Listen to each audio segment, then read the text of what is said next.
नमस्कार बच्चों, स्वागत है science Haryana YouTube channel. Class 9 के लिए परसों यानी कि 24 फरवरी को होने वाले साइंस के टेस्ट की प्रैक्टिस क्वेश्चन कुछ करेंगे बच्चों आज हम। इसके लिए बच्चों इस बार हमारे चैप्टर में हमारे टेस्ट के अंदर 2 चैप्टर हैं दिसंबर के अकॉर्डिंग। वो कौन कौन से चैप्टर हैं? एक तो है प्राकृतिक संपदा और दूसरा है परमाणु की संरचना। तो बच्चों इसके हमारे पास 15 क्वेश्चन हम करेंगे। उम्मीद है जैसे कि 10th और +2 में हमारे हुआ है, काफ़ी क्वेश्चन इन टेस्ट के प्रैक्टिस क्वेश्चनों में आपको मिल सकते हैं। तो पहला क्वेश्चन है, निम्न में से प्राकृतिक संपदा नहीं है। प्राकृतिक संपदा क्या होती है बच्चों? जो कुदरत ने हमको दी है। ऑप्शन है जल, वायु, वर्षा और विद्युत ऊर्जा। तो बच्चों जल भी प्राकृतिक संपदा है, वायु भी प्राकृतिक कुदरत द्वारा दी गई है, बारिश भी कुदरत द्वारा दी गई है, परंतु विद्युत ऊर्जा जो है हमें मनुष्यों ने स्वयं बनाई है। विद्युत ऊर्जा यह कुदरत का तोहफा नहीं है, इसलिए हम इसको प्राकृतिक संपदा नहीं मानेंगे। तो बच्चों एक क्वेश्चन हो गया हमारा। क्वेश्चन नंबर 2, पृथ्वी के वायुमंडल में सबसे अधिक गैस है। सबसे अधिक गैस बच्चों वैसे नाइट्रोजन है। सबसे अधिक गैस कौन सी है? Nitrogen, N2, nitrogen gas. इसकी मात्रा है 78%। और इसके बाद आती है बच्चों ऑक्सीजन 21%। परंतु इससे हमारा प्रश्न हल हो जाता है, सबसे अधिक गैस कौन सी है वातावरण के अंदर? वायुमंडल, पृथ्वी के वायुमंडल में सबसे अधिक गैस है नाइट्रोजन, सबसे अधिक। इसके बाद 21% आती है गैस हमारी ऑक्सीजन। तीसरा प्रश्न है बच्चों, पृथ्वी पर वायु प्रवाह का क्या कारण है? पृथ्वी पर वायु प्रवाह बच्चों कई बार आपने देखा होगा, जिस दिन गर्मी पड़ती है बहुत तेज आंधियां चलती हैं शाम को। वायु प्रवाह का कारण, प्रश्न नंबर 3, वायु प्रवाह हवाएं क्यों चलती हैं? भूकंप के कारण, ज्वालामुखी के कारण, ज्वार भाटा के कारण। कई बच्चे क्लास में बता रहे थे ज्वार भाटा।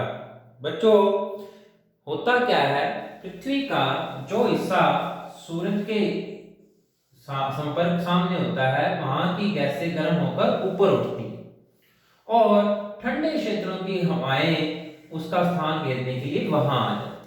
दोबारा सुन लो, गैसें गर्म होकर हल्की होकर ऊपर उठती हैं और उनका स्थान लेने के लिए ठंडे क्षेत्रों से हवाएं उस तरफ चल पड़ती हैं उसका स्थान घेरने के लिए। तो इस प्रकार वायु प्रवाह का कारण होता है उत्तर नंबर सी, वायुमंडल का असमान रूप से गर्म होना। वायुमंडल असमान रूप से जब गर्म होता है, यानी बराबर बराबर मात्रा में, कहीं तो गर्मी है कहाँ ठंडे है, तो जहां गर्मी होगी वहां की गैसें हल्की होकर ऊपर उठेंगी और इस तरीके से वायु का प्रवाह पृथ्वी ग्रह पर होता है। चौथा प्रश्न, आसान प्रश्न, वायु प्रदूषण का क्या कारण है? तो इसके लिए तीनों कारण ही सही है। वायु प्रदूषण, प्रश्न नंबर 4, वायु प्रदूषण। तो वायु प्रदूषण फैक्ट्रियों के धुएं से भी होता है, जंगल में आग लगने से भी, वाहनों के धुएं से भी। तो तीनों ऑप्शन इसके सही हो जाएंगे। नेक्स्ट प्रश्न नंबर है प्रश्न नंबर 5, जल चक्र में जल की कौन कौन सी अवस्थाएं पाई जाती हैं? ठोस, द्रव या गैस? तीनों ही बच्चों। जब पहाड़ों पर बर्फ गिरती है तो वो ठोस रूप है। हिमालय के क्षेत्रों में कई बार ओले भी गिरते हैं। जल चक्र में जल तीनों अवस्थाओं में ही पाया जाता है, द्रव रूप में भी, गैस रूप में भी और ठोस रूप। तो उपरोक्त तीनों। ग्रीन हाउस गैस कौन सी है? पौधागर गैस। बच्चों, पृथ्वी के चारों ओर गैसों का आवरण है जिसे हम वायुमंडल कहते हैं। इस वायुमंडल, यह है वायुमंडल, एक कंबल की तरह कार्य करता है। किसकी तरह कार्य करता है? एक कंबल की तरह। होता क्या है, सूरज से आने वाला प्रकाश या रोशनी ऊर्जा इस पृथ्वी ग्रह को गर्म बनाए रखती है। तो इसमें मुख्यतः जो गैस है जो रोल प्ले करती है वो है CO2, कार्बन डाइऑक्साइड गैस। प्रश्न नंबर था ये 7, छठा, कार्बन डाइऑक्साइड गैस पौधागर गैस है बच्चों, अच्छे ढंग से पता होना चाहिए। ग्रीन हाउस पौधागर गैस कौन सी है? Green house gas carbon dioxide. इसके कारण पृथ्वी का तापमान लगातार बढ़ता जा रहा है। प्रश्न 7, ओजोन का सूत्र है। ओजोन पृथ्वी के वायुमंडल के चारों ओर एक पतली सी गैस की परत है जो पराबैंगनी किरणों को पृथ्वी ग्रह पर आने से रोकती है। ये गैस बच्चों ओजोन गैस है, ये भी पता होना चाहिए। ओजोन गैस कहाँ है? ये पृथ्वी के चारों ओर एक पतली परत है वायुमंडल के ऊपर, ओजोन गैस की। इसका सूत्र है O3, यानी इसमें ये अणु है, इसमें 3 ऑक्सीजन के परमाणु हैं, O3। और ये कौन सा किरणों को रोकती है? पराबैंगनी किरणों। कौन सी किरणों को? पराबैंगनी, अल्ट्रावायलेट रेज, कैंसर कार किरणें हैं बच्चों ये। इन किरणों को सोख लेती है ओजोन गैस की परत जो हमारे पृथ्वी, और इसका नाश भी, ह्रास भी हुआ है पिछले कुछ सालों में। और वो कौन सी गैस है जो ओजोन गैस को पतली करती है? वो है क्लोरोफ्लोरोकार्बन, CFC गैस। चलो ये 3-4 बातें पता होनी चाहिए ओजोन से संबंधित बच्चों। CFC क्लोरोफ्लोरोकार्बन गैस जो है वो ओजोन परत का नुकसान पहुंचाती है। आजकल इसके ऊपर बिल्कुल पाबंदी है। तो ओजोन गैस अब काफी हद तक सही हो चुकी है, ओजोन की परत जो पहले छेद हो गया था। अब प्रश्न बच्चों 8, अगले प्रश्न जो होंगे वो परमाणु की संरचना पाठ के होंगे। तो पहला प्रश्न है, परमाणु के अपरमाणु कण कौन से हैं? अपरमाणु यानी परमाणु में कौन कौन से कण पाए जाते हैं? अभी तक हम पाठ 7 प्रश्न मैंने दिए हैं परमाणु की संरचना पाठ के, प्राकृतिक संपदा पाठ। तो परमाणु के अंदर बच्चों अपरमाणु कण है, देखो नाभिक में तो पाए जाते हैं न्यूट्रॉन और प्रोटॉन, और चारों ओर चक्कर काटते रहते हैं इलेक्ट्रॉन। तो ये तीनों क्या है? परमाणु के अपरमाणु कण। अपरमाणु कण कौन कौन से? न्यूट्रॉन भी, प्रोटॉन भी और इलेक्ट्रॉन भी। तो उत्तर डी आ जाएगा, उपरोक्त सभी सब एटॉमिक पार्टिकल्स। अब परमाणु कण कौन कौन है? इलेक्ट्रॉन भी, प्रोटॉन भी और न्यूट्रॉन।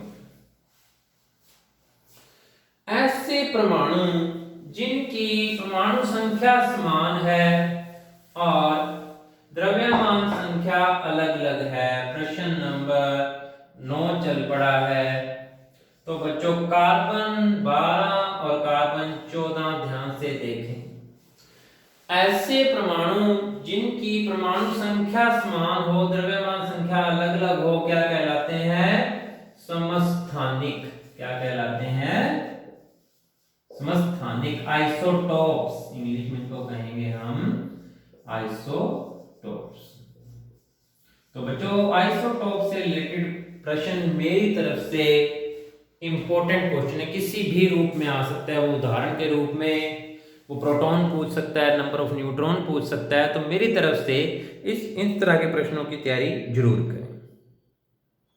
आगे आ रहा है क्लोरीन का इलेक्ट्रॉनिक विन्यास क्या होगा। हमें प्रश्न नंबर 10 में इलेक्ट्रॉनिक विन्यास पूछा है।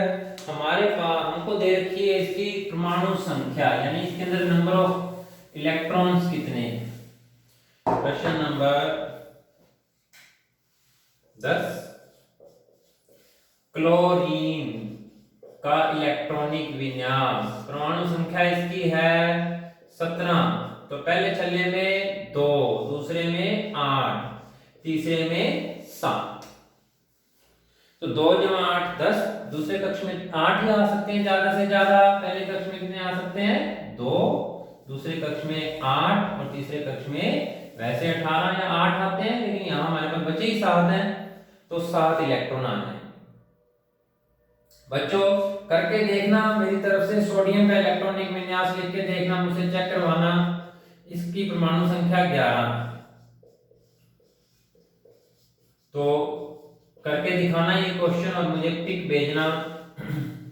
तो बच्चों ये जो आपको सॉल्यूशन करवा रहा हूँ YouTube पर, इसका जो हार्ड कॉपी है, सॉफ्ट कॉपी PDF फॉर्मेट में या वैसे सीधा ही आपको डिस्क्रिप्शन बॉक्स में मैं लिंक दे दूंगा, वहां से जरूर डाउनलोड करें। परसों का टेस्ट के लिए 24 तारीख को बोहर ने परमाणु के बारे में बताया।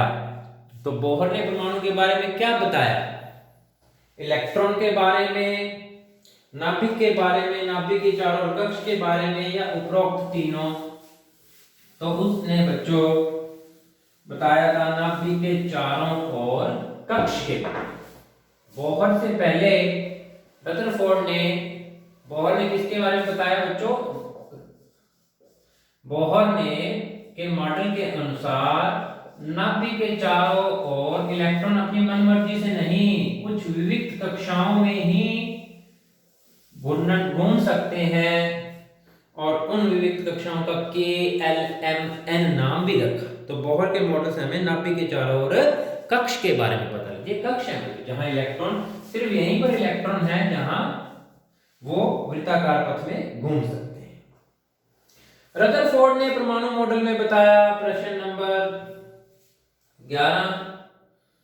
तो रदरफोर्ड ने परमाणु मॉडल में बताया कि नाभिक भी होता है। रदरफोर्ड ने किसकी खोज की थी, इससे पहले हम ये मानते थे जो थॉमसन के मॉडल से कि परमाणु एक धन आवेशित गोला है, लेकिन रदरफोर्ड के प्रयोगों से पता चला कि भाई एक पूरा का पूरा धन आवेश परमाणु के केंद्र में उपस्थित है, और उसका नाम उसने क्या रखा, नाभिक। सारा धन आवेश कहाँ है, परमाणु के केंद्र में। तो नाभिक की खोज का परिणाम किसका, रदरफोर्ड के प्रयोगों से पता लगा था।